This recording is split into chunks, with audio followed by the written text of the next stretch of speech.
നമ്മൾ ഭൂമിയിലെ ഏത് ജീവിവർഗം എടുത്തു നോക്കിക്കഴിഞ്ഞാലും അതിന് വിവിധ തരം സ്പീഷീസുകൾ ഉണ്ടാകും, വർഗങ്ങൾ ഉണ്ടാകും, അല്ലേ?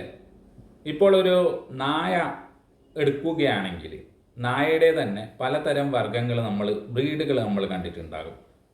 സ്വതവേ നമ്മൾ ബ്രീഡുകൾ ആർട്ടിഫിഷ്യലായി ഉണ്ടാക്കുന്ന ബ്രീഡുകളുണ്ട്, അല്ലാതെ സ്വയമേവ ഉള്ള ബ്രീഡുകളുണ്ട്, അല്ലേ?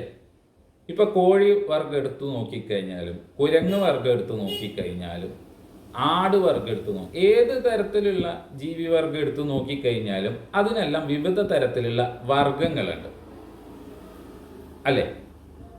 പക്ഷേ മനുഷ്യവർഗം എടുത്തു നോക്കിക്കഴിഞ്ഞു കഴിഞ്ഞാൽ നമുക്ക് കാണാൻ പറ്റും ഒരു മനുഷ്യവർഗം മാത്രമേ ഉള്ളൂ, അതിൻ്റെ വേറൊരു വർഗമില്ല, അല്ലേ?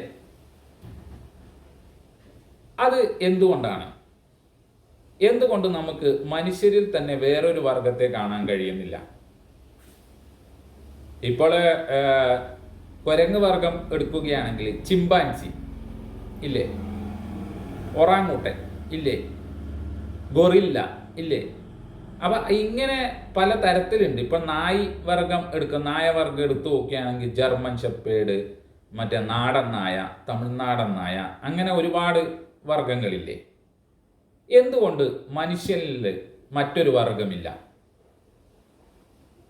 സ്വാഗതം കൂട്ടുകാരെ. നമ്മൾ ഇന്ന് നോക്കാൻ പോകുന്നത് ഈ ഒരു വിഷയത്തെക്കുറിച്ചാണ്. അപ്പോൾ നമുക്ക് നേരെ വീഡിയോയിലേക്ക് പോകാം.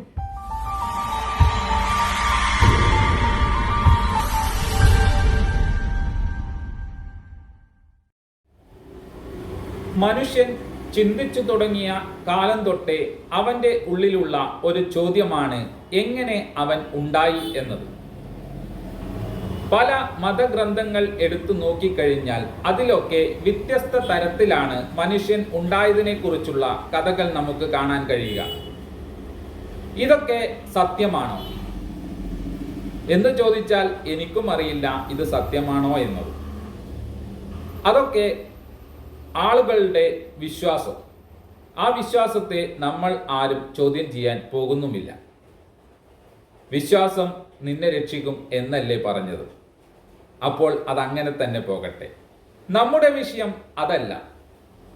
എന്തുകൊണ്ട് നമുക്ക്, അതായത് മനുഷ്യന് വേറൊരു വർഗം ഈ ഭൂമിയിലില്ല? അതാണ് നമ്മുടെ ചോദ്യം. എന്നാൽ ഞാനൊരു കാര്യം പറയട്ടെ.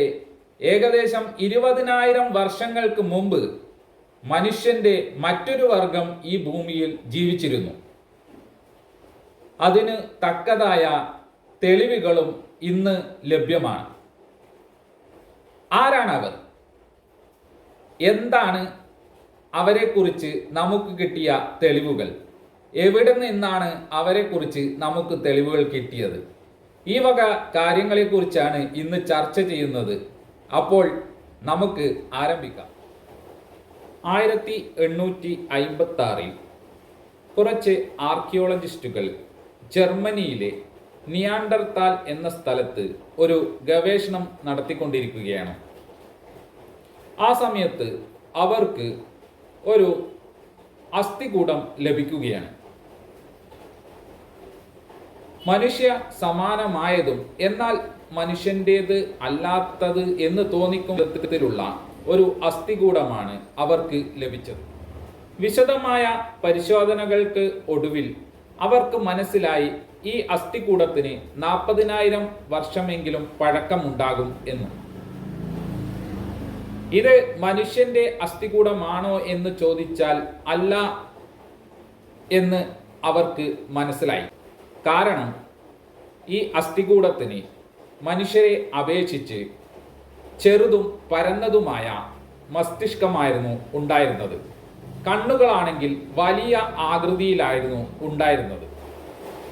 അങ്ങനെ ഒരുപാട് പരിശോധനകൾക്കും ഗവേഷണങ്ങൾക്കും ഒടുവിൽ ആ ഒരു കണ്ടെത്തൽ സംഭവിക്കുകയാണ്. മനുഷ്യന് വേറൊരു വർഗമുണ്ട്. അവരെ മനുഷ്യൻ നിയാണ്ടർതാൽ മനുഷ്യർ എന്ന് വിളിച്ചു. നമ്മൾ ഇന്ന് കാണുന്ന ഈ മനുഷ്യർ ഹോമോ സാപ്പിയൻസ് ആണ്. ഹോമോ സാപ്പിയൻസിനേക്കാളും ഏകദേശം 40,000 വർഷം മുമ്പ് വരെ നിയാണ്ടർത്താൽ മനുഷ്യർ ഇവിടെ ജീവിച്ചിരുന്നു. പുതിയൊരു കണ്ടെത്തലായിരുന്നു അത്. നമുക്ക് നിയാണ്ടർത്താൽ മനുഷ്യരുടെ കഥകളിലേക്ക് പോകാം. 1947-48 കാലഘട്ടങ്ങളിൽ ഇറാഖിലെ കുർദിസ്ഥാൻ എന്ന സ്ഥലത്തെ ഷാനിഡാർ എന്ന ഗുഹാസമുച്ചയങ്ങളിൽ കുഴൽപ്പണികൾ നടന്നുകൊണ്ടിരിക്കുകയാണ്. കുഴിക്കുന്നതിനിടയിൽ അവർക്ക് വ്യത്യസ്തമായ കല്ലുകൾ കൊണ്ട് ഉണ്ടാക്കിയ ആയുധം പോലുള്ള സാധനങ്ങളും മറ്റ് പുരാവസ്തുക്കളും ലഭിക്കുന്നു. ഇതിനെ തുടർന്ന് അവിടുള്ള കുഴൽപ്പണികൾ നിർത്തിവെക്കുകയും അതിനെക്കുറിച്ച് അന്വേഷിക്കാൻ അവിടുത്തെ സർക്കാർ തീരുമാനിക്കുകയും ചെയ്യുന്നു. ഷാനിഡാർ ഗുഹകളിൽ ആദ്യത്തെ ഗവേഷണം നടന്നു എന്ന് കരുതപ്പെടുന്നത് 1950-60 കാലഘട്ടങ്ങളിൽ ആയിരുന്നു. ഇതിന് നേതൃത്വം നൽകിയത് ഡോക്ടർ റാൽഫ് സൊളോക്കി എന്ന പുരാവസ്തു ശാസ്ത്രജ്ഞനായിരുന്നു. ഇവിടെ നടത്തിയ ഗവേഷണങ്ങളിൽ ഏകദേശം 20,000 വർഷങ്ങൾക്ക് മുമ്പ് വരെ ജീവിച്ചിരുന്ന നിയാണ്ടർത്താൽ മനുഷ്യരുടെ ഫോസിലുകൾ കണ്ടെത്തിയിട്ടുണ്ട്.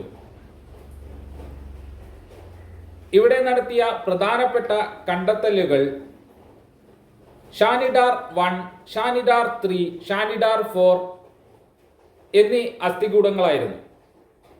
ഇതിൽ ഷാനിഡാർ 4ന്റെ അസ്ഥികൂടത്തിന് സമീപത്തായി പൂമ്പൊടികളുടെ അവശിഷ്ടങ്ങൾ കണ്ടെത്തിയിട്ടുണ്ട്. ഇത് മരണാനന്തര ശുശ്രൂഷകളുടെ ഭാഗമായിട്ടാണെന്ന് കരുതപ്പെടുന്നു. മാത്രമല്ല ഇത് മരണാനന്തര കർമ്മങ്ങൾക്കുള്ള ആദ്യകാല തെളിവായാണ് കരുതപ്പെടുന്നത്. കൂടാതെ അവിടെ നിന്നും അവർ ഉപയോഗിച്ചു എന്ന് കരുതപ്പെടുന്ന ഒരുപാട് ഉപകരണങ്ങളും കണ്ടെടുത്തിട്ടുണ്ട്. ഇത് അവരുടെ സാമൂഹികമായ പ്രവർത്തനങ്ങൾക്കും സംസ്കാരത്തിനും തെളിവുകളാണ്. ഷാനിഡാർ ഗുഹകളിലെ പഠനങ്ങൾ 21-ാം നൂറ്റാണ്ടിലും തുടരുന്നു. 2010 കുർദിഷ് ഗവേഷക സംഘങ്ങളുടെയും അന്താരാഷ്ട്ര വിദഗ്ധരുടെയും നേതൃത്വത്തിൽ നവീകരിച്ച ഗവേഷണങ്ങൾ നടത്തിയിട്ടുണ്ട്. 2019 കാലയളവിൽ കാംബ്രിഡ്ജ് യൂണിവേഴ്സിറ്റിയുടെ എമ്മി സതിർ ക്ലിഫ് ഉൾപ്പെടെയുള്ള സംഘത്തിൻ്റെ നേതൃത്വത്തിൽ പഠനങ്ങൾ നടന്നു. ഈ ഗവേഷണങ്ങൾ നിയാണ്ടർത്താൽ സമൂഹത്തിൻ്റെയും അവരുടെ സംസ്കാരത്തിൻ്റെയും പ്രാകൃതമായ കുറവുകൾ വിശദമാക്കുന്നതിന് സഹായിച്ചിട്ടുണ്ട്. മനുഷ്യവർഗങ്ങളുടെ പരിവർത്തന ക്രമത്തിൽ വിവിധ തരത്തിലുള്ള ഹോമിനോയിഡുകൾ ഉണ്ടായിരുന്നു എന്ന് ആധുനിക ശാസ്ത്രം സ്ഥിരീകരിക്കുന്നു. ഇതിൽ പ്രധാനപ്പെട്ട ചിലവയെപ്പറ്റി പറയാം. Homo habilis, Homo erectus, Homo Neanderthals, Homo heidelbergensis. ഈ പറയുന്ന ഹെഡർബർജൻസിസ് ഏകദേശം 70,000 മുതൽ 20,000 വർഷങ്ങൾക്ക് മുമ്പ് ജീവിച്ചവർ ആയിരുന്നു.